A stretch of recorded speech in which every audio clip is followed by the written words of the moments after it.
You've been told your entire life that time is money. It's a lie. The truth is far more dangerous. Your attention is money. Your impulse is money. And there is a multi-trillion-dollar industry built on a single objective: to create a direct pipeline from your weakest moment to their bank account. They call it convenience. I call it the most elegant financial trap ever designed. I'm Bryson. For the next few minutes, we're going underground. We're moving past the surface-level budgeting tips and diving into the engine room of your daily financial decay. Picture the modern world, a perfectly constructed maze where every path of least resistance leads to a checkout page, where the friction of spending, the physical wallet, the counting of cash, the moment of reconsideration has been digitally vaporized. Your money now moves at the speed of a whim. Even your guilt is outdated, arriving days later when the dopamine has faded and only the transaction remains. Here's the official, socially acceptable narrative they feed you: the story of personal responsibility. It says your spending is a reflection of your character, that lattes and streaming subscriptions are a moral failing, that if you simply had more willpower, you'd be fine.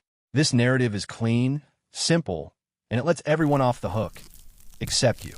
It frames you as the problem, the lazy one, the impulsive one. But that story is a sleight of hand, a magician's trick to make you watch the wrong hand. Because while you're busy flogging yourself for a $5 coffee, you're missing the entire theater being built around you to make that $5 feel like dust. And the blueprint for that theater was stolen from a place you'd never expect. The dirty secret is that convenience is just behavioral psychology repackaged as a service. This isn't Silicon Valley innovation. It's Vegas casino tactics wearing a hoodie. The Buy Now button? It's built on a principle called conversion optimization, which is a sterile term for eliminating every possible mental speed bump. Save payment info exploits the pain of paying. One-click purchasing triggers instant gratification bias. Subscription models weaponize loss aversion. You stay subscribed not because you love the service, but because you're afraid of missing out. This was never about saving you time. It was about destroying the interval between see and own, the interval where sanity lives. It's a ticking time bomb for your financial autonomy. And the countdown timer is your own boredom, your loneliness, your late-night scrolling. Think about it like this. It's a food scientist designing potato chips that are impossible to eat just one of, and then publishing a diet book blaming you for your lack of willpower. But here's where it gets truly insidious. The trap isn't just in the purchase. The real consequence is the internal tax it levies on your mind. Every micro-decision, should I? Shouldn't I? Every automated deduction you don't audit, every subscription you forget about, it doesn't just cost dollars. It costs decision-making energy. It costs cognitive bandwidth.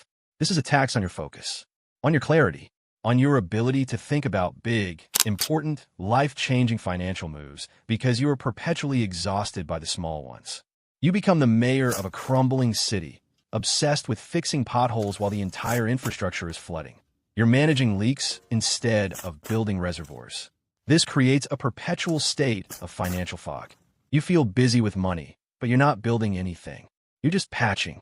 And in that fog, the big, scary, important financial goals, the investments, the debt freedom, the escape plan, feel impossible. They get deferred to a mythical someday that this system is expertly designed to keep you from ever reaching. This is the first silent crash, the crash of potential. This is the moment your future self becomes a ghost, a whispered idea you'll get to once things calm down. But things are engineered to never calm down. The noise is the point. The chaos is profitable. Your ambition doesn't stand a chance against an infrastructure built to monetize your distraction. If focus were a currency, this is the moment you'd realize you've been bankrupt for years. So how do you fight an enemy that's built into the fabric of your daily life? The hidden battlefield is your own identity. The system needs you to see yourself as a consumer, a passive endpoint in a supply chain. Your job is to click, to receive, to absorb. But the moment you shift your identity from consumer to creator or investor or owner, the entire game changes. The Buy Now button isn't tempting a creator. It's interrupting them. This is the seismic shift. It's not about blocking ads or deleting apps. It's about a fundamental rewiring of what you think you're here to do. Are you here to acquire? Or are you here to build? The convenience trap preys on the acquirer. It has no power over the builder. When you see money not as fuel for consumption, but as fuel for creation, for your business, your art, your freedom, your legacy, then every frictionless purchase suddenly feels insulting. It feels like someone trying to trade you a plastic toy for a piece of your blueprint. Your cluttered home, your thin savings, your vague sense of anxiety about money, these aren't failures of discipline. They're the natural outcomes of an identity that has been hijacked. But there is a single, powerful flaw in their design. The flaw is this. The system is dependent on your compliance with speed. It cannot survive your deliberate slowness. This is where you weaponize friction, not as a punishment, but as a shield. This is the counter-evolution. It looks like this: removing your credit card from autofill, making yourself type the numbers every single time. It's the 48-hour cart rule. It's unsubscribing from every promotional email, not with anger, but with cold, surgical precision. It's choosing the slow shipping. It's physically going to the store. It's using cash for your discretionary spending. This friction is not an inconvenience. It is a ceremony, a ritual of reclaiming your agency. Every second of delay you insert is a fortress wall you build. In that pause, your future self gets a vote. In that pause, the spell is broken. You're no longer a stimulus response machine. You are a human being making a choice. This is the second crash, the crash of their system. This is the moment you become ungovernable by their algorithms. When your behavior becomes unpredictable because it is driven by intention, not impulse. You go from being a predictable data point on a graph to a blank space. A mystery. If their analytics dashboards could scream, your name would now sound like static. And this leads to the ultimate uncomfortable question. The takeaway is this: financial freedom doesn't start with a higher income. It starts with a defended attention. Wealth isn't built on what you earn, but on what you don't spend. And more importantly, on what you don't even think to spend, because you're too busy building. The convenience trap teaches the ultimate dark lesson, that the easiest path is always for sale, and the cost is everything you could have been.